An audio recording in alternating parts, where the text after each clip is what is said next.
Tim, you're a bitch, dude. Why do you? Whoa! Did I ever claim to be Also, father what you're not gonna do is raise your voice. What you're not gonna do is question me being a dad to Chloe. Guys, no. You're way below the line. Hey everybody, welcome back to 9-Day Fiance The Single Life. So we are on episode 4, so we're gonna start off with Chantel first. So they finally get to the destination after 4 hours of driving, and her friends do some last minute checks and basically cheer her on to go meet Giannis. So Chantel is looking good and she finally finds Giannis. So they go and they have a seat, and it's just very awkward between them. Such a long drive. Yeah? Well. So, Yeah.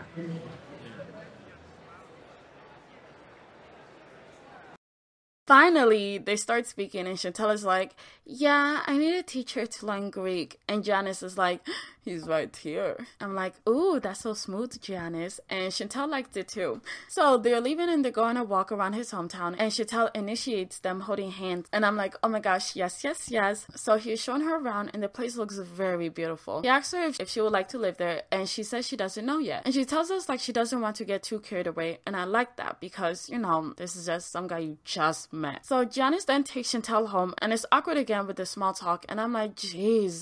But then I guess Giannis is a fast driver because Chantel tells him to drive safe and to slow down. And I 1000% agree with her because I can't stand fast drivers who drive so fast and then they end up getting a car accident and they kill all their passengers, but somehow they're the only ones alive. Like, make that make sense. So Giannis goes slower, and then Chantel's like, never mind, you can drive how you want. And I'm like, Chantel, girl, okay. Drive safe. always. I really like speed. Well, it's dangerous. Okay, drive fast like you want. Go ahead. Oh my god.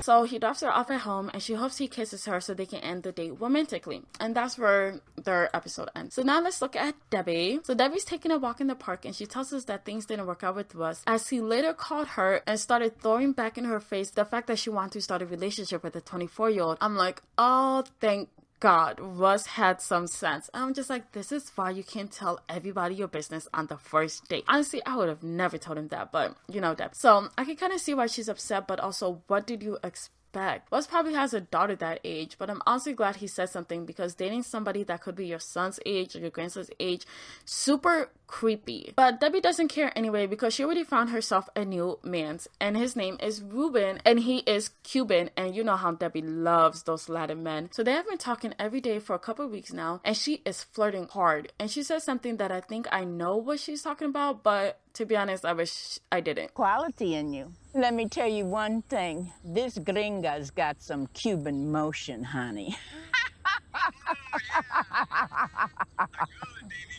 So Ruben lives in Miami, and he wants Debbie to come see him, and Debbie politely says no because she kind of wants to take it slow. Shocker. But Ruben is persistent, and now he has Debbie considering moving there to see him. I'm like, oh, Debbie, girl.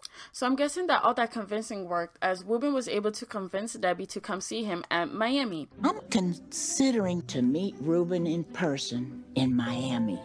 There's the element of romance and excitement, but it's scary meeting someone online.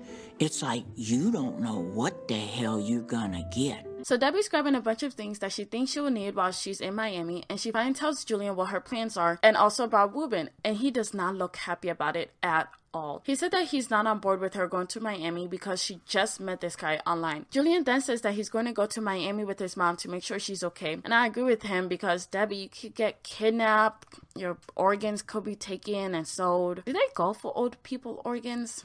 I don't know, but you could be kidnapped, Debbie, so it's good that your cop son is going with you. But Debbie said he can only come if he keeps a low profile and doesn't interfere, and Julian agrees with that. So that's that with Debbie for this episode. Now let's move on to Veronica, the main event. Okay, so Veronica's heading to the airport to pick up Jamal. They see each other and they kiss and they hug, and you know, all is good. On the drive back, Veronica's trying to convince Jamal to live in Charlotte with her, and Jamal doesn't really like the pressure of doing so because they haven't been dating that long yet for such a big move. move. And I agree with him because I don't know why Veronica's trying to push him so urgently to come to Charlotte when they've been barely talking or barely dating or whatever it is. So Jamal mentions that he doesn't really like Tim, but he's not comfortable with him and Veronica being best friends and would rather prefer her and him be best friends. I'm like, that's probably like an insecurity thing, but I digress. He also says that Tim is constantly in her ear, and I guess that makes Jamal uncomfortable. And I'm not gonna lie, I would be uncomfortable too if the person I was dating had like their best friend always saying like shit about me, like constantly. So Jamal and Veronica are now hanging out by the pool, and then Chloe, Veronica's daughter, comes out to hang out with them too. So Jamal makes a joke about Chloe's shoes that got them laughing, and it's like the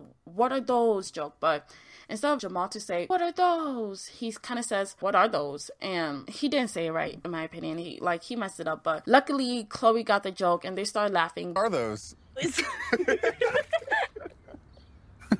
What are you two? What is happening? Why was that funny? That wasn't funny. Wait, ask it again. What are those? Wait, do you not know about that? No, why would I know about that? But Veronica doesn't really get it, but obviously she wouldn't get it. And then I kind of started doing the math. Maybe I did it wrong, but Jamal is closer in age to Chloe than he is to Veronica. It's not weird. I know it's like a year closer, but that's still weird. So a while later, Jamal and Veronica go to a pedal pub where they meet up with some of Jamal's friends. And Veronica's hoping for his friends to convince Jamal to come and live at Charlotte with her, which I feel like that doesn't make sense because why would his friends convince him to come live at Charlotte with her? Doesn't make sense. So Veronica tells Jamal's friends that her friends are also going to come and hang out with them later that night. And Jamal says that one of them is a special friend. And Veronica's like, yeah, he's my ex and he's also my best friend. And Jamal's friends look so shocked, which is understandable because not that many people are still friends with like their ex. But Veronica's vouching for Tim so hard, but the guys are literally having like none of it. One of them even says that it's even a red flag. And I don't really think it is. I think it's more like a yellow flag. Like, it's not really alarming, but it's like, as long as they stay a friendship realm, then it's fine, you know. So they make it to the local bar and Tim shows up late, but Veronica gives him a big hug and Jamal looks so bothered. So they talk about how Jamal thinks of Charlotte and he likes it there, but he can't see himself living there, which is not a good sign for Veronica. One of Jamal's friends says that it's not sustainable for Jamal to be there, and he kind of calls Tim out for still being a part of Veronica's life. And I'm like, why would you say that? Okay. And then Jamal also throws in there how weird it is because Tim doesn't like him either. So then Tim says that he doesn't think that he caused any problems with Jamal, so he doesn't see why he would feel that way. But Veronica corrects him and says that he attacked him out of nowhere the first time that they met, and that's why Jamal feels the way he does. And I'm like, ooh, that's true. But I don't remember. First met on the tell-all, right? And that's where he kind of like went off on Jamal. I don't remember what Tim said, but I'm pretty sure Tim did attack him. So now they're having a back and forth where Jamal says that Tim always has something negative to say about him to Veronica, and it obviously leaves Jamal hella confused as he doesn't know what he did for Tim to get the impression that he isn't a good fit for Veronica. So Tim's excuse is basically like he doesn't know Jamal like that yet, and he basically needs to be around him more to figure him out to see if he's a good guy or not. But that still doesn't make sense because you still haven't been around him enough to believe if he is the bad guy before you believe if he's a good guy. You know what I mean? So Jamal then throws a jab at Tim saying he's not a good father to Chloe, and I was like, bro, that was a very, very unnecessary thing to say. Make my blood boil, then challenging me as a father. I just found it to be super disrespectful. They then get in like a fight, like not a physical fight, obviously, a verbal fight. And basically that's where the episode ends. Tim, you're a bitch, dude. Why do you... Did I ever claim also, to be what you're not gonna do is raise your voice What at me. you're not gonna do is question me being a dad to Chloe. Guys, you're way I know below the line. I know the truth. You don't know. He tells me I raised her for 12 years. But here's what I think. I think my main thing here is Veronica. Because if she wants both Tim and Jamal in her life, then she needs to keep them separate. And I think I'm like genuinely confused here because does Tim bring up Jamal randomly or does he add his 2 cents after Veronica says a couple things about Jamal that she doesn't like? Because if so, then she needs to stop bringing up to Tim things about Jamal. And she also needs to stop telling Jamal what Tim says about him to her because Tim and Jamal don't talk, so how would he know that Tim is talking about him? Obviously Veronica's telling him, which we know because he said like Veronica's telling him that Tim is saying all these bad stuff. Veronica, shut the fuck up. Like, I'm sorry, but shut up. Oh my goodness. She also definitely needed to step in when Jamal threw in that Tim is a bad father to Chloe. And also one of Jamal's friends were saying that Jamal is Chloe's dad, and I'm like, that is so not true.